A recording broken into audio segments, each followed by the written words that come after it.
Welcome back to another episode of the Mic'd Up Savages. I'm here with my co-host Murph, and today we're going to be discussing the Washington Nationals series versus the New York Yankees. Game 1, Murph.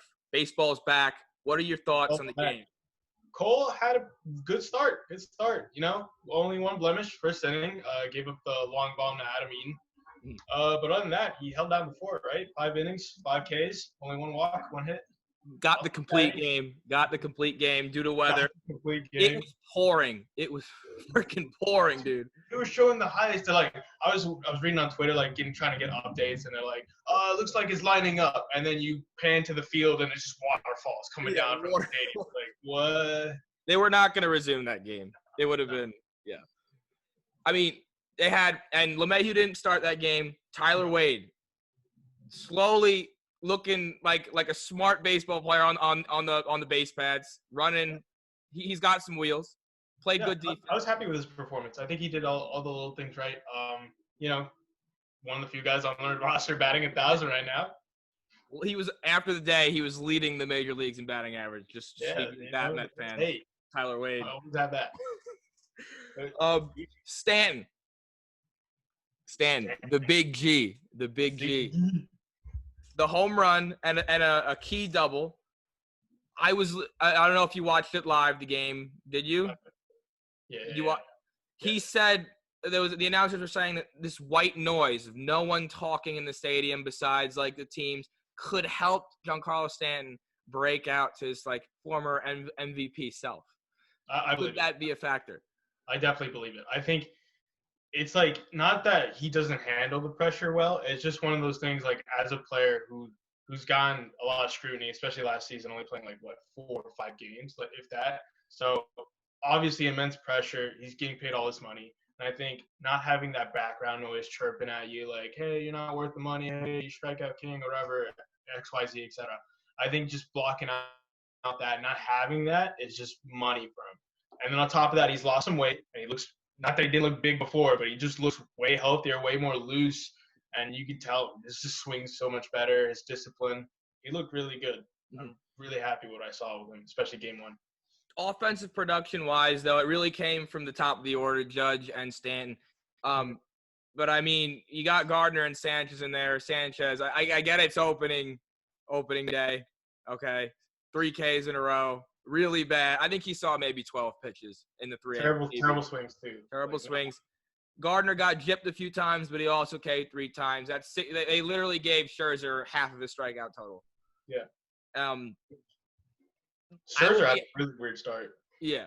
I mean, I'll be happy with the win, but I need the whole team to contribute. And Scherzer, I mean, 11 Ks, something like that.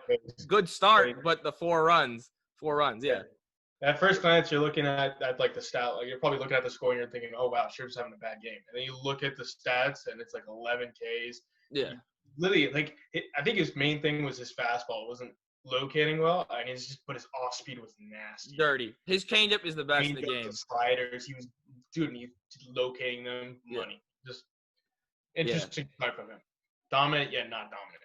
Yes. But like I said, Met fans, he has a better changeup than Jacob deGrom. You could hate me in the comments, but I just said that. All right. So, I mean, game 1, dub, 4-1, I'll take it. Rain shortened game. We were going to win the game anyway. I think the ball was just flying out of the ballpark for us that day. Even with LeMahieu out of the lineup, I think we looked pretty good. Yeah. Looks good. Fast forward game 2. I'm going to give you one word to describe this performance. Shit. It was. We'll go with the positive. Who was the only person to show up to the ballpark was Giancarlo Stanton of all people.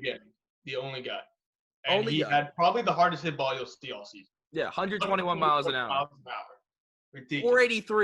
483. It came up on the screen though, 417, and everyone was like, "No way." Yeah.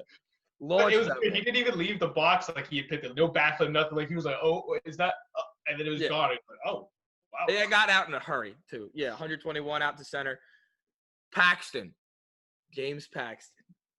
Is it the nerves, the getting used to not pitching in front of a crowd? Is it I just got out of a back surgery excuse, or I just didn't have my stuff today. Like, you can't do that. I'm sorry. You're a major league pitcher. You can't do that. It's so upsetting, especially since last episode. I was like, I'm so excited to see this guy pitch. Like, Yeah. I want to see what he does. The contract year, number 2 starter. Like, this is it. This is his moment, and start off with that. That's pretty disappointing, pretty frustrating. It was such a like everyone's like his first inning's his worst inning. And if he could get past the first inning, We're set. He's Yeah. He's money. So he gets past the first inning. He doesn't look half bad. I was like locating really well. I was like, oh, okay, wow, we're gonna see a good Paxton tonight. Then fast forward second inning, and it's just atrocious. He's getting 2 strikes on guys, and credit to the Nats hitters, spoiling pitches, watching deep in accounts, and just punishing mistakes. But like, can't do that. Getting 2 strikes, you got to put them away. You got to figure it out. And unfortunately, he just couldn't do it. He didn't make it out of he didn't get an out in the second inning, right? Got it out. But the Nationals did a great job. They're just dragging his pitch count out. He was up to like 48 pitches in the second inning. Ridiculous. And he was going like 0-2, and then it was like 3-2. So that, of course, great eye by the Nationals. I mean, some of the pitches weren't close, but I mean, you got to be pretty confident up there to be taking pitches as a major leaguer and then eventually working a walk or getting a hit. And one of the guys that stood out for the Nationals was Victor Robles, who I'm sorry, the 5-tool player, which he's not. I'm sorry, he hasn't proved it, but he showed something that night against the Yankees. He was on fire. I gotta give it up. He was on fire, just killing us. Like, then the whole offense needs to be there. I'm sorry, but the whole season you cannot rely. I get it's a sprint, not a marathon this year. Like, everyone's got to be there. Like, or else it's just not going to be. Because the Nationals that day, they clicked. And I mean, no one showed up for us. Apart, like we said, Stan and like DJ, you could argue you got to hit RBI. Mm-hmm. Welcome back. Yeah, welcome back. Play machine. But yeah, and no one showed up. Torres still hitless at this point in the season. He's like 0 for 6 at this point after game 2. Sanchez, atrocious still. Hicks doesn't have a hit yet. Hicks doesn't have a hit. Guardy doesn't have a hit. So it's not great.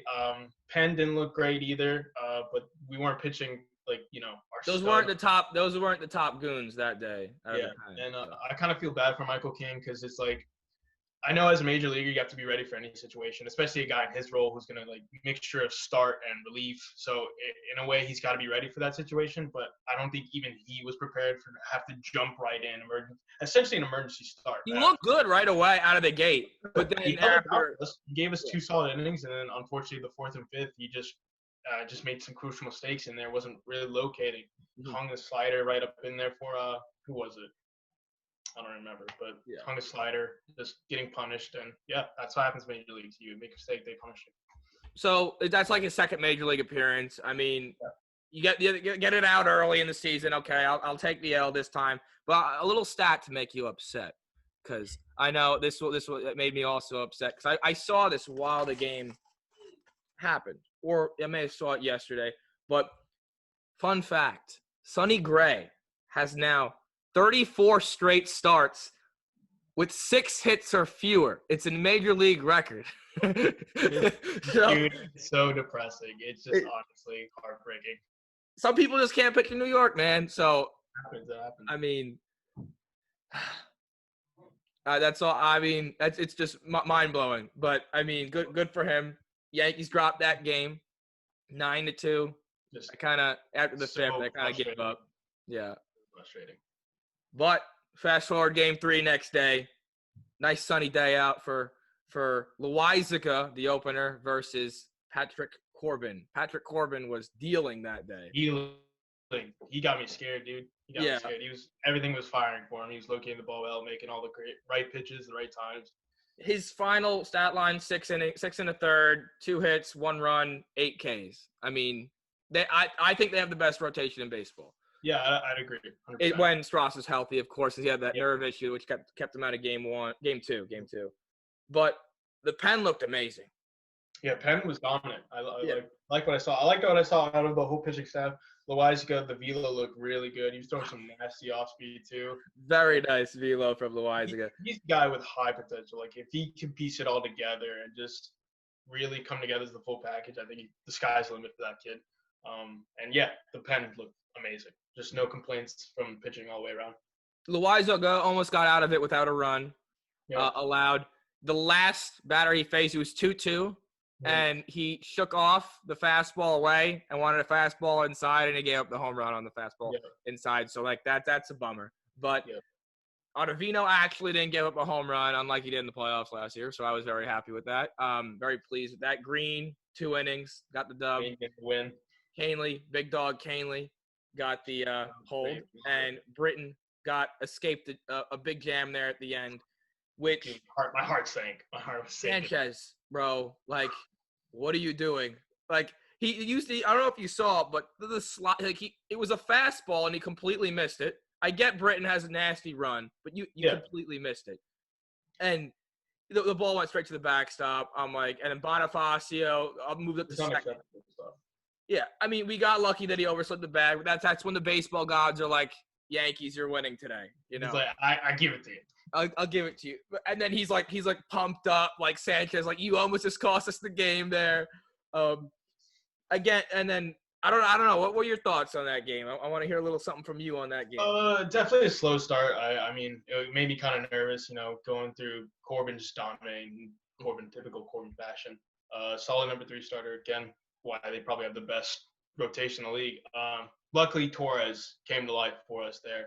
Finally recording some hits, going 3-4 on the day with a home run, and giving us our game-winning RBI. Shout out to him, thank God. Yeah. Boy, also. He got the player of the game belt. Yeah, he got the player of the definitely. game. He deserves it. I mean, he showed up. Again, probably one of the few who showed up. And then, thankfully, Boyd also showed up, tying us the game, top 7, solo shot of his own. Mm-hmm. Definitely need the bats to heat up. But, again, early days, too early to complain, really. But at the same time, it's like you kind of look at a guy like Sanchez, for example, 0 for 8, 5 Ks, just not going to do it, Chief. We need to start working some counts, doing something, changing up the approach. I don't know. I don't know what you got to do, but we got to fix it. I'm going to go to some of the managerial decisions here. You got Canely out there in the I want to say 7th. Okay. No, 8th. He had the bases. It was man on 2nd and 3rd, and they chose to walk Howie Kendrick to face Eric Thames. I don't know. I had a little bit of a heart attack there, but I trust Canely. But it's just like, it's too early in the season for my heart or it's just been too long without baseball. Because my heart was beating in my chest on that. And then you got Corbin on the mound. Mm-hmm. Clay Talkman. He's not gonna. It's a lefty on lefty. He doesn't do good against lefties. You're throwing him out there, and you think that's a good idea to throw him out there instead of like Gardner, who could probably hit lefties maybe a little bit better. And I get Gardner didn't start up the series well, but then you don't play Talkman. Against a good lefty like that, you put him against Fetty or something on game 2. Yeah, in that situation, kind of setting him up to fail. Yeah. He's just historically not a good hitter against lefties. He's much better against righties. Yeah. Just I get it's a rough situation because Hicks is struggling at the time, Guardy's struggling, and you kind of like you lost game 2 and you probably should have won, right? They scratched their start in Strasburg. They don't have Juan Soto. So it's one of those things that's kind of disappointing, and you got to maybe throw in Talkman just to see if you can change it up, maybe get some going. But, yeah, it's just frustrating to see that. But overall, good series. I mean, a lot of positives, a lot like the Torres heating up. Judge had a slow start for the 2nd and 3rd game, but he is on the board with the hit. Stanton, positive signs. Bullpen looks good. I mean, we're getting Chapman back soon. We have Lay Machine back in the lineup, hitting 286, driving in some runs, back to what he's doing. Defense is there. I mean, besides Sanchez's glove, which is never, ever going to be there. Thank you, Sanchez. But I'll take it. I'll take it. Yeah, hey, listen, again, 2-1. You got to go 2-1 every series at least if you want to stand a good chance, especially with these expanded playoffs. We'll probably go over that in a later video. But yeah. I mean, and not to hit you, like, wrong or anything, but, like, game 2, there were so many opportunities to score. First inning alone. And, errors upon errors by the Nationals. You got, I don't know about, like, the shift just gets me so mad. Like there were free double play balls, free outs that were just never, like, you just play the team back. Let them play their position. This year, no one's really doing anything special this year. It's going to be either a pitcher-dominated game or it's going to be all offense that day. It's not going to be – there's going to be a lot more of these like the Marlins beating up on the Phillies 11-6 or something. But I'm happy. Took it up against two good pitchers. Probably should have won game 2, but, can't ask for more. But I'm just going to be blatantly honest. Game 2, definitely, we should have definitely won. I mean, on paper, the Nats don't match up against the Yankees, just talent-wise, and other than starting rotation, of course. But, you got to get that win. I think you got to take the freebies when you get them. Also, but I want to shout out to our whenever the Mets podcast starts. I want to shout out Nick real quick. You said the Yankees were out of it by the 5th inning for our game 2, but yesterday you guys were out of it by the 2nd inning. But it's okay. We all have our games, early season. But again, we were supposed to be playing the Phillies today. Thank you, Marlins, for being the worst team in baseball. One of the worst teams in baseball. Messing it up for us. We could have been playing baseball today, but we had to wait. Game postponed. I don't know what's going to happen to this because we have the extra day off, but I don't know. It's definitely a tricky situation because it's one of those things where, we can't play anyone. We can't play anyone. Yeah, it's decisions to make. Because everyone's playing now, and it's you can't go to another ballpark. You have 3 teams there, and they come on and off the field because they have to clean the dugouts, the locker rooms kind of thing. It's just a difficult situation. I mean, I'm happy Yankees get rest, but I'd rather be watching them play baseball today. Exactly. But overall, good start for the Yankees this season, man. I'm pleased. Listen, 2-1. That's all you got to do. I'll take it. I think that about sums it up for today. So yeah. I am going to leave you with Luke Voigt outroing the video. And we have a special guest not coming on the show, but he's going to help outro the video. His name is Clark Schmidt, baby. Clark Schmidt, the future ace another ace for the Yankees. Thank you all for watching. If you like the video, please subscribe. Shoot us a like. Let us know in the comments what you think. Thank you, Murph, for joining me today. Hey, thank you. Later. What's up, everybody? It's Clark Schmidt here with the New York Yankees. I wanted to reach out upon the Keep Smiling Foundation and say thank you guys for all the support and the awareness. I wanted to reach out and say together that we can raise awareness for pancreatic cancer and continuing to spread the smile, guys. So continue to show support, raise awareness, spread the word. And if you guys enjoy this video, like and subscribe. And always keep smiling, guys, and have a good day. I hope everybody's safe and healthy during these times. And together we can fight this and knock it out. So thank you guys again for the support, and go Yankees. It's just it's pretty cool. Not a lot of coaches I think would back it up and use that type of word, but I think we appreciate it, and we are a bunch of savages, and we got to keep going.